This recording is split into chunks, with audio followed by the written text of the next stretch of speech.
कम पैसा में खरीदेंगे अधिक पैसा में बेचेंगे तो क्या होगा? हानि कब होगा?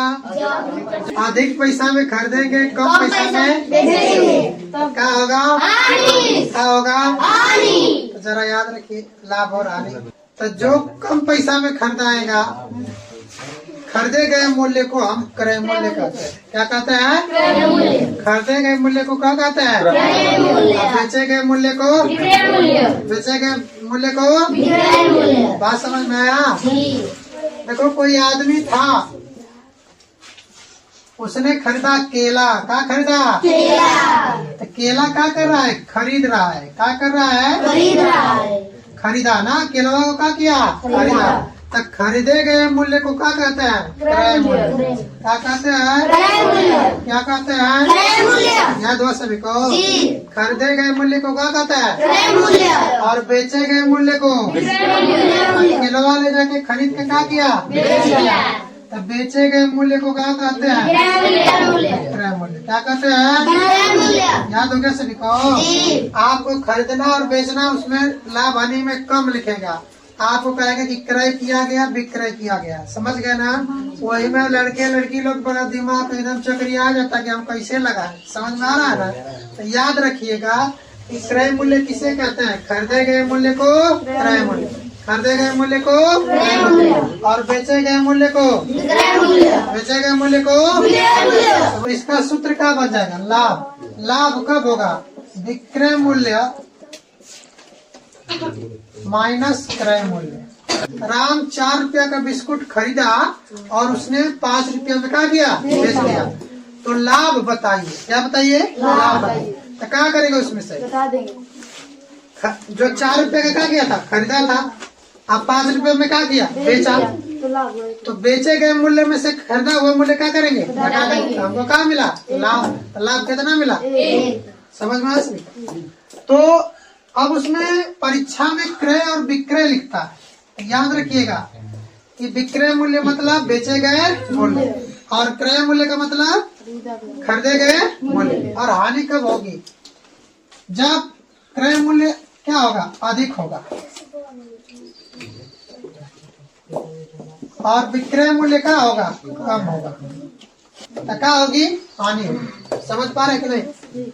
जब जैसे मान लो कोई आदमी 20 रुपया का बिस्किट खरीद लिया और ला के 15 रुपया में क्या कर दिया? बेच दिया। समझ रहे हो? देखो 15 रुपया का बिस्किट खरीदा, अरे 20 रुपया का बिस्किट खरीद रहा है। खरीदे गए मूल्य को क्या कहते हैं? क्रय मूल्य। बातें नहीं। खरीदे गए मूल्य को क्या कहते हैं? क्रय मूल्य। और बेचे गए मूल्य को क्या कहते हैं? क्रय मूल्य। तो 20 रुपया का बिस्किट खरीद रहा है। देखो आदमियों को देखना चाहता है। देखो यही है। अब यह क्या किए? 20 रुपया का क्या किए? बिस्किट खरीदे। ज्यादा नहीं, 20 रुपया का क्या किए? बिस्किट खरीदे। और इतना ही चालाक थे कि यह लिया के कर पे बेच दिए। तो उनको हानि होगा कि लाभ? हानि होगा ना। कम पैसा में खरीदेंगे और अधिक पैसा में बेचेंगे तो क्या होगा? और अधिक पैसा में खरीदेंगे कम पैसा में बेचेंगे तो क्या होगा? सभी को समझ में आया? अब देखिए, पहले लाभ हानि चैप्टर पढ़ने से पहले पूरा हम लोग को फार्मूला याद होना चाहिए, तब जाकर के पूरा सवाल क्या होता है? लगता है। अब देखो पूछता है इसके बाद लाभ प्रतिशत। लाभ प्रतिशत बराबर क्या होता है?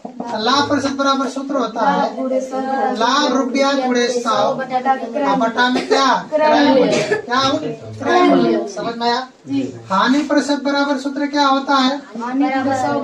हानि रुपया गुणे 100 बटा में क्या? क्रय मूल्य। समझ में आया सभी को? फिर इसके बाद होता है क्रय मूल्य। क्रय मूल्य का 2 फार्मूला होता है। क्रय मूल्य बराबर होता है विक्रय मूल्य गुणे 100 बटा में 100 धन लाभ प्रतिशत। दूसरा क्या होता है? क्रय मूल्य बराबर विक्रय मूल्य गुणे 100 बटा में 100 माइनस हानि प्रतिशत। विक्रय मूल्य बराबर क्रय मूल्य गुणित 100 धन लाभ प्रतिशत बटा में क्या 100 और विक्रय मूल्य बराबर क्रय मूल्य पूरे 100 माइनस हानि प्रतिशत बटा के 100 बटा कितना आता है 100। अब अगर इतना आपको फार्मूला याद है तो आपका लाभ हानि क्लास समझ गए। लाभ हानि में कैसनो सवाल रहेगा आप उसको क्या कर सकते हैं लगा सकते हैं। समझ में आया कि नहीं। लाभ हानि के कैसनो सवाल रहेगा उसको आप लगा सकते हैं। समझ में आपको। लाभ कब होगा जब कम पैसा में खरीदेंगे अधिक पैसा में बेचेंगे तो क्या होगा।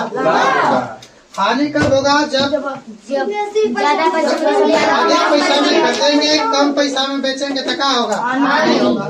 लाभ प्रतिशत निकालेंगे उसी तरह और हानि परसेंट भी निकालेंगे। हम लोग सवाल में आगे जो पढ़ेंगे क्वेश्चन उसमें हम लोग पढ़ने का प्रयास करेंगे और समझने का भी। क्रय मूल्य क्या होगा। क्रय मूल्य का एगो लाभ वाला सूत्र होता है एगो हानि वाला। विक्रय मूल्य का भी एक लाभ वाला होता है हानि वाला।